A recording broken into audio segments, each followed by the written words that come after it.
اسی میں ایک اور مسئلہ آ گیا عدت کا.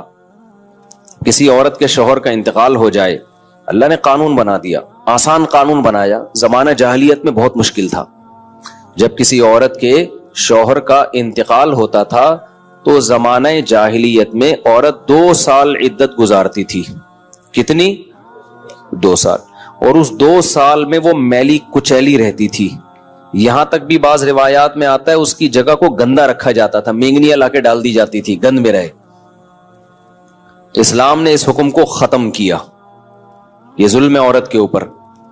اللہ نے حکم دیا 4 مہینے 10 دن بس, اور اس میں میلی کچیلی نہیں رہے گی, نہائے دھوئے, بس زینت اختیار نہیں کرے گی, زیور نہ پہنے, خوشبو کا استعمال نہ کرے, زینت اختیار نہ کرے, باقی نارمل رہے, گھر سے باہر نہ نکلے. وہ ایک صحابیہ نے نبی صلی اللہ علیہ وسلم سے اجازت چاہی کہ بھئی 4 مہینے 10 دن میں یوں کر لوں, میں فلانی جگہ چلے جاؤں. آپ نے فرمایا اللہ تعالیٰ نے تمہیں یہ آسانی دی ہے کہ وہ زمانہ جاہلیت کا حکم اللہ نے منسوخ کر دیا, اب اتنی آسانی دے دی, تو اب اس حکم کو فالو کرنا پڑے گا.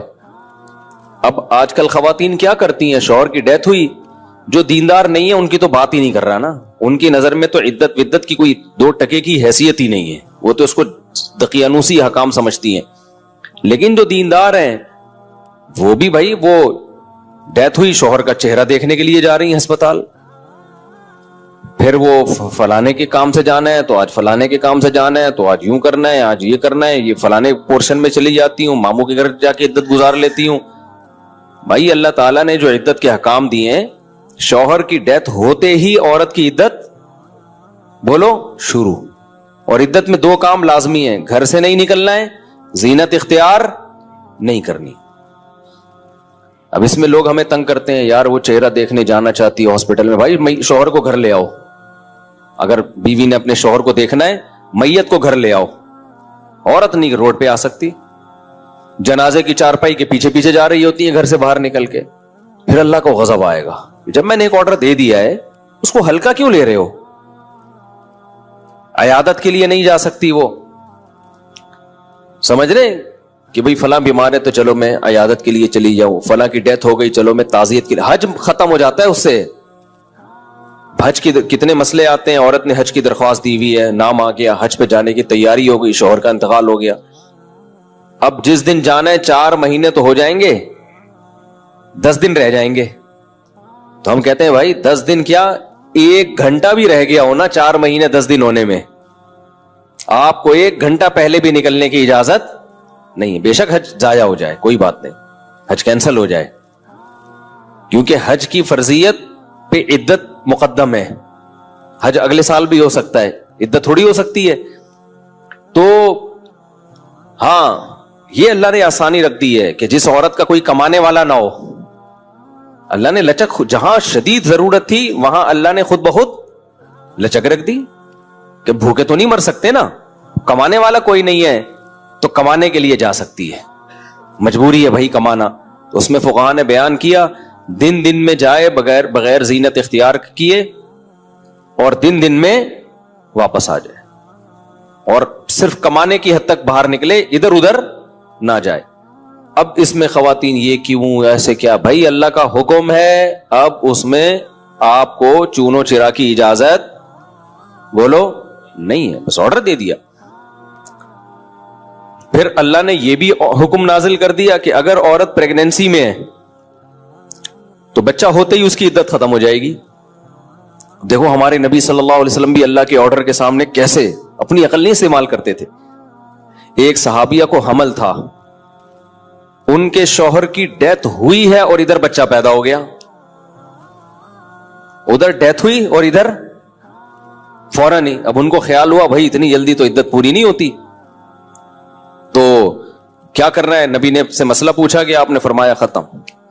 جب اللہ نے کہہ دیا وَأُولَاتُ الْأَحْمَالِ أَجَلُهُنَّ أَن يَضَعْنَ حَمْلَهُنَّ, کہ حمل والی عورت کی عدت یہ ہے کہ بچہ جن لے, تو بچہ جن دیا تو اللہ نے تو نہیں کہا کہ 1 سیکنڈ بعد جنے یا 1 سال کے بعد جنے, اللہ نے یہ کہا ہے اللہ نے قرآن میں. تو ہمارے نبی بھی اللہ کے حکم کو کیسے فالو کرتے تھے نا. اگر یہی بچہ پہلے پیدا ہو جاتا, پیدا ہوتے ہی شوہر کی موت ہو جاتی, فقہا بہت باریک مسائل بیان کرتے ہیں اور آج کل کے اسکالر نا ان کا مذاق اڑاتے ہیں کہ دیکھو یہ اتنی اتنی باتوں میں لوگوں کو الجھایا ہوا ہے. فقہا نے بیان کیا ہے کہ ادھر بچہ پیدا ہوا, کیونکہ ایسا ممکن ہے, قانون جب لکھا جاتا ہے تو امکان کو بھی لکھا جاتا ہے کہ ابھی آدھا بچہ پیدا ہوا ہے اور شوہر کی ڈیتھ ہو گئی تو کیا ہوگا. ایک ہے بچہ پیدا ہوتے ہی شوہر کی ڈیتھ ہو جائے, تو بچہ چونکہ پہلے پیدا ہوا ہے, شوہر کی ڈیتھ بعد میں ہوئی ہے, تو اب عدت کیا ہوگی, اب 4 مہینے 10 دن چلے گی. ادھر شوہر کی ڈیتھ ہوئی اور فوراً بچہ پیدا ہو گیا تو عدت ختم. اب ایسے بھی کیس قیامت تک کے لیے دین آیا ہے نا, ایسا بھی ممکن ہے کہ شوہر کی ڈیتھ ہوئی اور بچہ آدھا پیدا ہوا ہے اور ادھر ڈیتھ ہوئی اس کی, یعنی ولادت ہو رہی تھی اور شوہر کا انتقال ہو گیا. امکان تو ہے نا, لا جب لکھا جاتا ہے نا تو اس میں امکانات بھی لکھے جاتے ہیں. تو فقہا نے اس پہ بھی بحث کی ہے کہ اس صورت میں کیا ہوگا, یا عورت کنفیوز ہے, پتہ ہی نہیں چل رہا کہ جب اطلاع ملی ہے تو بچہ پیدا ہو چکا تھا یا نہیں ہوا تھا. اس کے بھی فقہا نے احکام لکھے ہیں. تو بہت باریکیوں میں جا کے, تاکہ آئندہ آنے والے لوگوں کو کنفیوژن نہ ہو. آپ کتاب میں جا کے دیکھو, ہر مسئلہ فقہا نے ڈسکشن کی ہے اور اس کو بیان کیا ہے. تو ذرا سے فرق سے عدت کا حکم چینج. لیکن کیوں اتنا احتیاط کیوں بھائی؟ اللہ کا جب لا ہے تو وہ 2 اور 2 4 کی طرح ہے. سمجھتے ہو کہ نہیں سمجھتے ہو؟ اب اللہ نے کہہ دیا کہ بھائی جو حمل والی عورت ہے اس کا بچہ پیدا ہوتے عدت ختم, اگلے سیکنڈ میں بچہ پیدا ہوا عدت ختم. حضرت عائشہ کا قول ہے یا کسی صحابی کا کہ شوہر کو ابھی غسل بھی دیا جا رہا ہو نا, ابھی دفنایا بھی نہیں جا رہا ہے اور بچہ پیدا ہو جائے تو بس ختم عدت, چاہے دفنایا بھی نہ ہو, فوراً نکاح کر سکتی ہے وہ, ٹھیک ہے نا, فوراً نکاح کر سکتی ہے. تو اللہ نے اجازت دے دی اس کو. اب اس میں حکمت کیا ہے ہمیں نہیں پتا بھائی, اللہ کا حکم ہے, نص وارد ہو گئی تو نبی نے بھی اس پر عمل کیا, صحابہ نے بھی, ائمہ مجتہدین نے بھی. لیکن یہ نہیں ہے کہ جی 40 دن کی عدت, بعض 40 دن کی عدت منا رہی ہیں, بعض جو ہے وہ سفر کر رہی ہیں عدت کے دوران.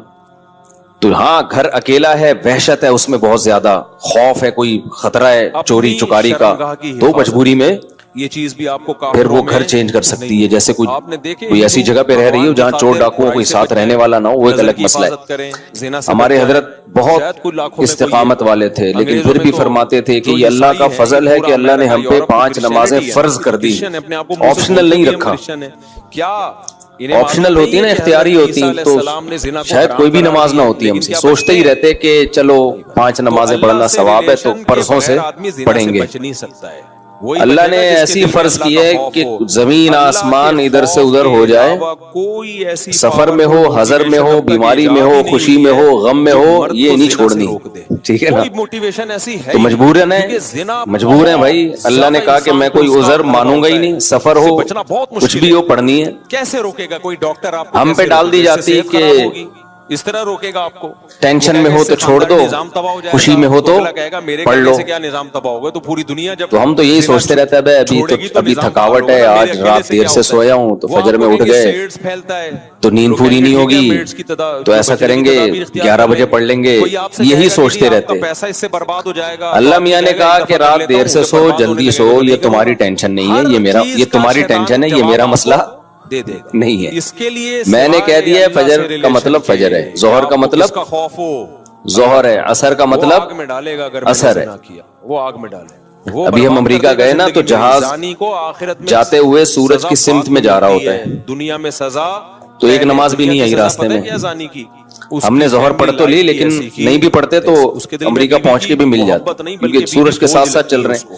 واپسی پہ مخالف آ رہے ہیں تو ٹھگا ٹھگ نمازیں آ رہی ہیں. اس کو گھر میں کیا مزہ آئے گا. اب جب ٹھگا ٹھگ نماز آ رہی ہے, ایک نماز کا ٹائم, فوراً دوسری نماز, فوراً تیسری نماز, فوراً چوتھی نماز, فوراً 5ویں نماز, پھر اولاد کا ماں باپ سے ریلیشن بنتا ہے. اور اللہ نے فرض نماز میں کہا ہے کہ کھڑے ہو کے پڑھو, قبلے کی طرف پڑھو. ہوتا ہے, خاندان ہوتا ہے. یہ ممکن نہیں ہے تو پھر مجبوراً بیٹھ کے پڑھو, لیکن فرض نماز پھر بعد میں لوٹانی چاہیے, کیونکہ فرض نماز اصل میں قیام بھی فرض ہے اور قبلہ رخ ہونا بھی فرض ہے. ایک پورا آپ کا کیا ہوتا ہے. تو ہمارے ساتھ دوست تھے, انہوں نے کہا کیسے, میں نے کہا مجبوراً بھائی پڑھنی پڑے گی, اللہ کا حکم ہے, نماز آپ سفر میں نہیں چھوڑ سکتے. اللہ نے 4 کی 2 کی ہی اسی لیے کہیں نہ کہیں پکڑے جاتے ہیں کہ میں نے 4 کی 2 کر دی ہیں, اور پھر عورت چھوٹی کر دی ہے, اس لیے کہ چھوڑنا نہیں ہے, آدھی کر لو. کہ عورت شوہر چھوڑنے کا آپشن ہوتا تو اللہ پھر کرتی ہے اور بعض دفعہ خود کہہ دیتا ٹینشن میں ہو وہ کہتی جب تو چھوڑ دینا, نہیں تو پھر پوری پڑھ لینا, یہ کہتا نا اللہ تعالیٰ. تو اب کیا ایسا رشتہ تو گیا تیل لینے, رشتہ کہاں گیا؟ اب جب نماز کا ٹائم آیا ہم نے کہا بھائی نماز پڑھنی ہے, تو وہ نماز میں جہاز میں جگہ کہاں دیتے ہیں. کہ زانی جو خیر ہم نے ریکویسٹ کی تو جگہ آگے انہوں نے کہا آگے جا کے پڑھ لو. لیکن جو ایک تو ہم نے کیا کیا, ہم نے کہا بھائی آج کل ایک ایپ آ رہی ہے جو لوگ جہازوں میں سفر کرتے ہیں, پھر وہ بڑھاپے میں اس کا نام ہے حلال جو ایک مستقل حلال فری کر کے کچھ ہے نام, بھول گیا میں, محروم, بالکل نشے کی مثال ہے. بڑا زبردست نام ہے, آپ لوگ نوٹ کر لیں. وہ کبھی جہاز میں سفر ہو نا, 15 منٹ کا مجھے ٹوٹل حلال ٹرپ, معلوم نہیں کیونکہ میں حلال ٹرپ الحمدللہ ہوں نہیں. یہ ایپ ڈاؤن لوڈ کر لیں اپنے موبائل میں, میں نے 3 جہاز دیکھے, اور اگر ڈاؤن لوڈ نہیں ہو رہی تو ڈائریکٹ گوگل پہ بھی سرچ کی جا سکتی ہے. حلال ٹرپ گوگل پہ لکھیں نظر آیا 3 جہاز, تو وہ ایک ویب سائٹ آ جائے گی, وہ کھولیں, وہ آپ سے مانگے گا جہاز کے ٹائمنگ کیا ہے, کدھر سے کدھر جا رہا ہے, ہوا میں ہوتے ہیں, کیا تاریخ ہے, آپ اس میں ڈالیں گے ٹھک کر کے, جو ان کی حالت ہوئی وہ بتا دے گا کہ آپ کی جو گھڑی میں اس وقت ٹائم ہو رہا ہے اس کے مطابق فجر کتنے بجے, ظہر کتنے بجے, عصر کتنے بجے, مغرب کتنے بجے, عشاء کتنے بجے, اور اتنے بجے قبلہ کہاں ہوگا, اتنے بجے قبلہ جہاز میں کس سمت میں ہوگا. بڑی خاندانی ایپلیکیشن ہے, تو وہ آپ جیسے ڈالیں گے ٹھک کر کے, ایسے کالے تو ہوئے ایک گھڑی آپ ایسی رکھیں جو برباد زندگی ان کی, چینج نہ ہو ٹائم اس کا.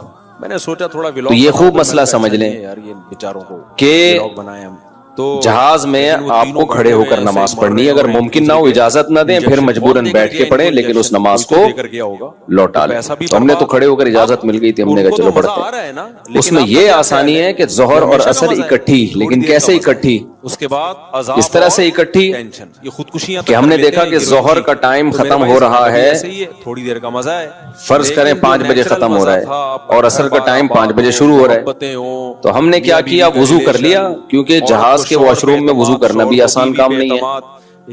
تمیز سے وضو کیا کرو, وہاں پہ ایسا کیچڑ نہ کر دو کہ وہ بولے نمازیوں پہ پابندی لگا دیں. ایسے ایسے حالات جانتا ہوں, اس میں وضو تمیز سے, پانی نہ گرے.